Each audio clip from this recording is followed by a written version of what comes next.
우리가 이야기하는 그 시대에는 사람들이 하나님을 경배할 때 흙이나 돌로 만든 제단을 쌓아 하나님께 바치는 제물을 그곳에 놓았습니다. 제물은 대개 양이나 염소, 어린 소와 같이 음식에 사용되는 몇몇 동물이었으며 이러한 제물을 희생제물이라고 불렀습니다. 그러나 우상을 숭배하던 사람들은 종종 아주 이상하고 끔찍한 일들을 행했습니다. 그들은 자신들에게 가장 소중한 살아있는 생물을 희생제물로 바치는 것이 자신들의 신을 기쁘게 하는 일이라고 생각하였기에 자신들의 어린 아이들을 제단에 데려가 죽임으로써 진짜 신이 아닌 단지 이미지일 뿐인 나무와 돌로 만든 신들을 위한 제물로 바쳤습니다.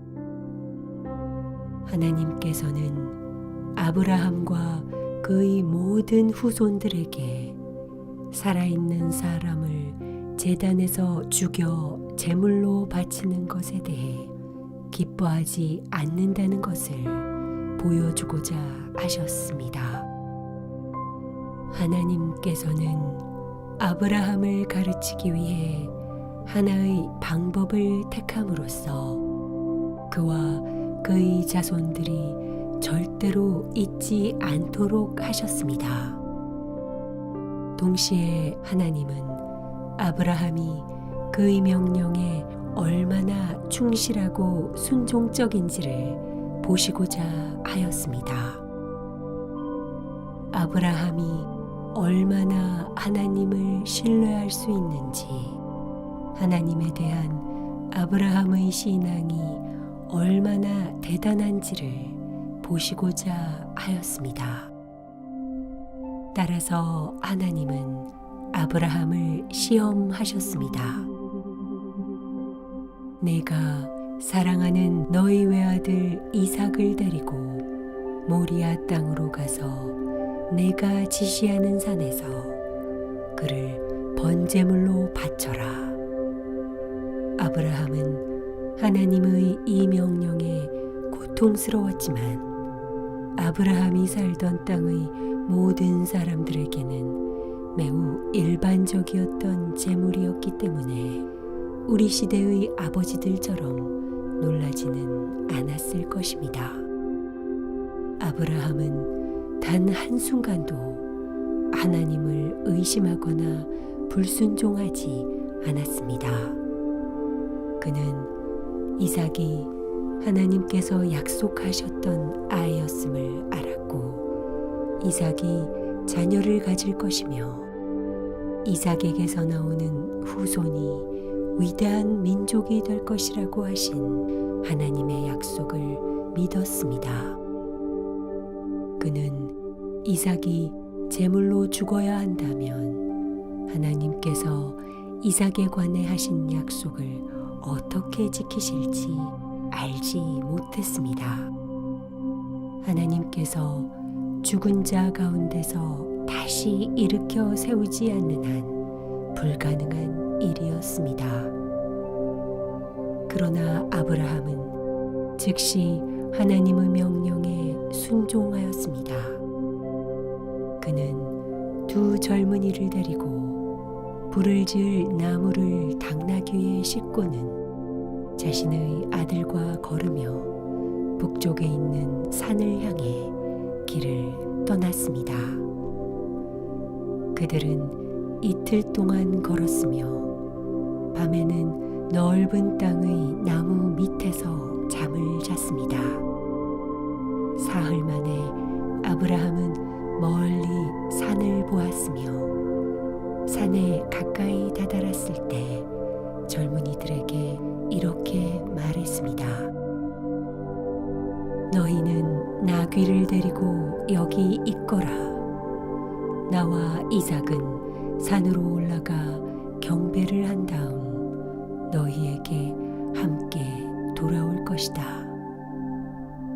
하나님께서 이삭을 다시 살리실 것이라는 것을 믿었던 아브라함은 당나귀에 실었던 나무를 이삭에게 들게 한 후 함께 산으로 걸어갔습니다. 이삭은 걸어가며 물었습니다. 아버지, 나무는 여기 있는데 번제로 드릴 양은 어디 있습니까? 아브라함이 대답했습니다. 내 아들아, 번제로 드릴 양은 하나님께서 친히 준비하실 것이다. 그들이 산꼭대기에 있는 하나님께서 말씀해 주신 곳에 이르자 아브라함은 그곳에 돌과 흙으로 제단을 쌓고 그 위에 나무를 잘 쌓아 올렸습니다. 그런 다음 이삭의 손과 발을 묶어 제단의 나무 위에 올렸습니다. 아브라함은 칼을 들고 있는 손을 올려 자신의 아들을 죽이려 했습니다. 조금만 있으면 이삭은 자신의 아버지의 손에 죽음을 당할 뻔했습니다. 그러나 그때 하늘에서 여호와의 천사가 아브라함을 부르며 말했습니다. 아브라함아, 아브라함아. 아브라함이 대답했습니다. 제가 여기 있습니다. 그러자 여호와의 천사가 말했습니다. 네 아들에게 손대지 마라. 그에게 아무런 해도 입히지 마라. 내가 내 아들 곧 내 외아들까지도 내게 아끼지 않았으니 이제 내가 하나님을 경외하는 것을 내가 알았노라. 하늘에서 들려온 이 말에 아브라함은 크게 안도하며 기뻐했습니다. 자신의 아들을 죽이려는 것이 하나님의 뜻이 아니었음을 알게 된 아브라함은 무척 기뻤습니다. 아브라함이 주위를 둘러보니 수량 한 마리가 덤불에 뿔이 걸려 있었습니다.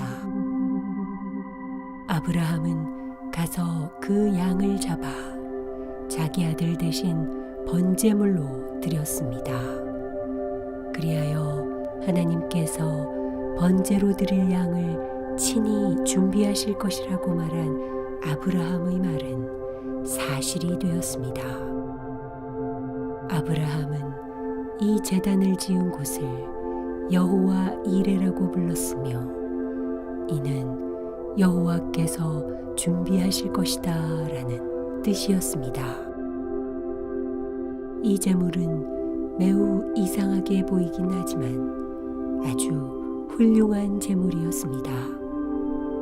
이는 아브라함과 이삭에게 하나님께 제물로 바치려 했던 이삭이 하나님께 속한 사람이며 그의 모든 자손 역시 하나님의 사람이라는 것을 보여주었습니다. 또한 아브라함과 그의 후손들에게는 하나님이 자녀들이나 사람들을 살생하여 예배의 제물로 바치는 것을 원하지 않으신다는 것을 보여줌으로써 주변의 모든 백성들이 그러한 희생 제물을 바치는 반면 아브라함과 이삭에게서 나온 이스라엘 사람들은 절대로 그러한 제물을 바치지 않고 대신 소와 양, 염소를 바쳤습니다. 그리고 아브라함이 그의 아들을 제물로 바쳤던 것처럼 하나님은 후에 그의 아들 예수 그리스도를 세상을 위해 죽게 하셨습니다. 이 모든 것이 모리아 산에서 드린 이 예배 행위를 통한 하나님의 가르침이었습니다. 어떤 사람들은 이 예물이 주어진 바로 그 자리에 수년이 지난 후 성전의 제단을 모리아산 위에 세웠다고 생각합니다. 그것이 사실일지도 모르지만 바위는 여전히 거기에 있고 그 위로 바위의 돔이라고 불리는 건물이 있습니다.